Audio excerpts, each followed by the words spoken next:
থাইরয়েডের সমস্যা বাড়িয়ে দিতে পারে বেশ কিছু খাবার। চলুন খাবারগুলো সম্পর্কে জেনে নেওয়া যাক। নাম্বার 1, অতিরিক্ত পরিমাণে আয়োডিনযুক্ত খাবার। থাইরয়েড বেড়ে গেলে কিংবা হাইপারথাইরয়েডিজম হলে অতিরিক্ত পরিমাণে আয়োডিনযুক্ত খাবার খাওয়া যাবে না।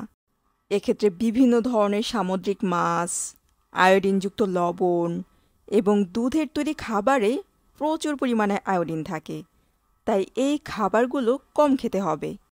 নাম্বার 2, বিভিন্ন ধরনের প্রক্রিয়াজাত খাবার।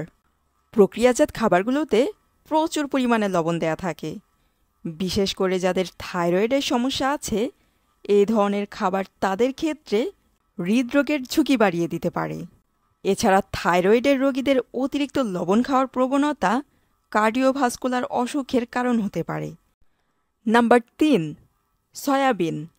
এক্ষেত্রে সয়াদানা কিংবা সয়াবিন থেকেও যে সমস্ত খাবার পাওয়া যায় সেইগুলোও থাইরয়েডের সমস্যা বাড়িয়ে দিতে পারে, বিশেষ করে যদি 2 দিন অন্তর অন্তর খাওয়া হয়। প্রোটিনে ভরপুর সয়াবিন উপকারী হলেও এটি থাইরয়েড হরমোনের নিঃসরণকে প্রভাবিত করতে পারে, এমনকি থাইরয়েড নিয়ন্ত্রণে রাখার ঔষধের শোষণেও বাধা সৃষ্টি করতে পারে।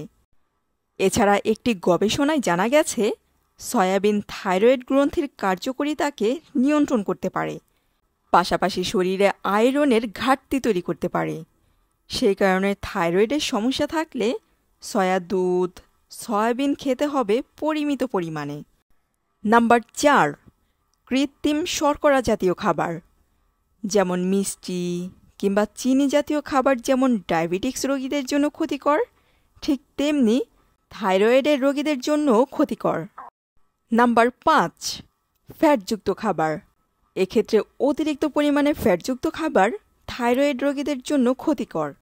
এক্ষেত্রে স্বাস্থ্যকর ফ্যাটযুক্ত খাবার পরিমিত পরিমাণে খেতে পারেন, তবে হরমোনের ভারসাম্য নষ্ট হওয়ার কারণে যাদের ওজন হু হু করে বাড়ছে তাদের অবশ্যই সতর্ক থাকতে হবে।